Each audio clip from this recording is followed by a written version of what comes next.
Hi, this is Frank Cohen, the CEO and founder at Push2Test.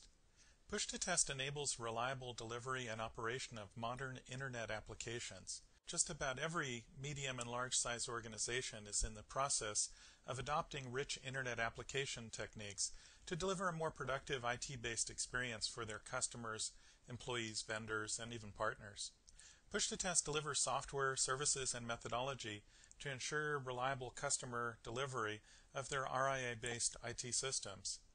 Our solutions uniquely deliver an ability to author tests, operate them, and derive actionable knowledge to unify the organization's approach from the business executive level all the way to the development, testing, and IT member level. Let me show you how we do that using TestMaker. Here I've got a web application that actually ships with TestMaker. It's a simple tutorial service. And in Firefox, I can go here and select Selenium IDE. Selenium IDE ships fully integrated with TestMaker. At this point, you can just click over here and know that Selenium is watching my use of this application. Selenium IDE gives you everything you need to record a test. So for example, I could just use this application. And as I'm clicking through the various different parts of the application, Selenium IDE is recording the tests. At this point now I have a completely recorded script using the Selenium IDE tool, and I can play it back in the Firefox browser just by clicking here. The editor is an entirely new part of TestMaker 5.4, and it provides you with a graphical way of orchestrating a Selenium test to be a functional test, a load test, or a business service monitor. I identify that this is a functional test, and I can tell TestMaker to run this test, the Selenium test, just once. So if I click here on Selenium, I can now browse out to the Selenium test that I want to run. And now I'm ready to run the test in TestMaker.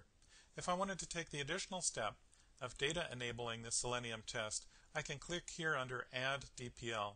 DPL stands for Data Production Library, and it's a unique system built into TestMaker that can read data from a CSV file, a relational database, or another data generating object, and inject that operational test data into the Selenium test as TestMaker operates the test. It couldn't be easier. If I wanted to run an additional test after this Selenium test, I can just click here, and now I could run, say, a soapUI test or maybe a unit test that I write in Java or one of the other languages. This test is already set up to run the test in the local test node that was installed when I installed TestMaker on this machine. However, if I had a QA lab full of machines, I could install a whole bunch of different test nodes, and TestMaker will automatically take care of running the test in your own grid of tests. Push2Test on-demand network enables TestMaker to work with cloud machine instances running in Amazon, GoGrid, and CollabNet. In this case, we might tell TestMaker to create 40 different test nodes. Each one will run a couple of hundred copies of this Selenium test concurrently. TestMaker will communicate with the cloud environment automatically, start those machine instances, run the test, and then take them down. It couldn't be easier. The other two tabs control monitoring of resources at the application tier or the web tier or in the test nodes. And also you have various different options for controlling how long the test takes and various different debugging options. When I'm ready to run this test in TestMaker, I open a controller panel that looks like this. I'll click here and tell it to start. What TestMaker is now doing is initializing the test node to receive the Selenium script. It's going to send the Selenium script over to the test node.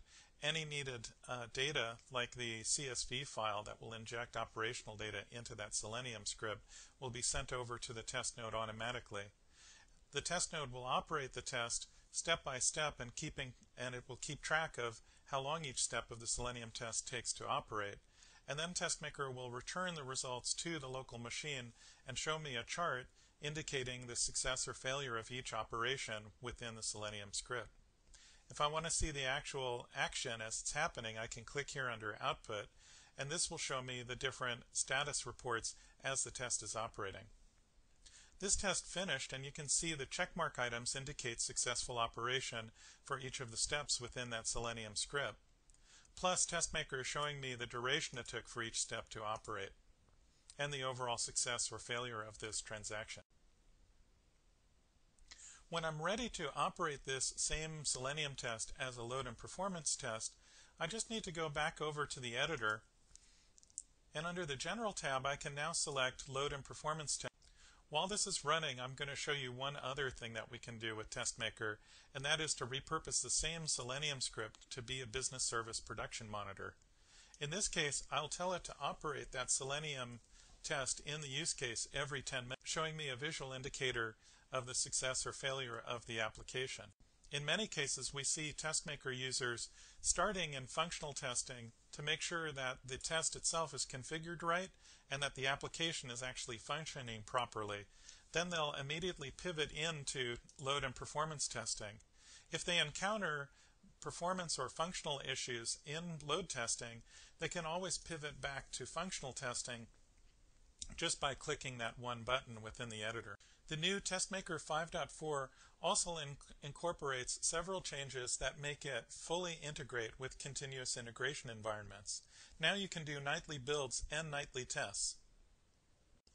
TestMaker includes a results analysis engine, so if, in addition to seeing the scalability index, if I wanted to see reports that show me how well the transactions were operating, which transaction steps, and it can even map resource utilization as the test was operating. That is, we can see how the CPU network and memory utilization on the application server was behaving.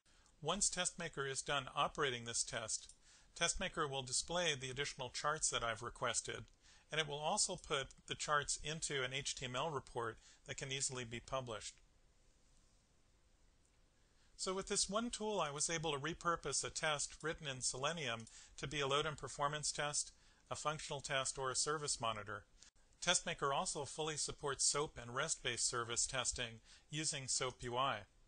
So for example, I could click here, and this will bring up the soapUI tool.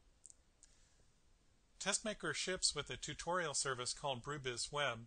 I've typed in the WSDL location of that service, and you'll see that soapUI is able to easily interpret the different SOAP bindings that are present in that WSDL document and display to me graphically the different requests that I might be able to make to that service. So for example, here is request number 1, which I can view the request to that service in an XML form, but I could also view it within a form view. The quantity will be 450 units to location 1, and if I click here, soapUI will show me the response from that SOAP-based web service. When I'm ready to add this request to a test suite, all I have to do is name the test suite, name the test case. I can now go here and open up a test case editor, in which case I can add additional steps to this test. All I have to do to add that soapUI test to my use case is to go down here under test type, select identify the project that contains that soapUI test, and then type in the test suite and the test case name. If I wanted to provide DPL data from a CSV file or a relational database, I can use the same DPL mechanism. It couldn't be easier. TestMaker 5.4 is now available for free download at www.pushtotest.com. The product comes in a free open source form, and there's also a more advanced enterprise product that comes with a commercial license and professional support. Thank you very much for listening.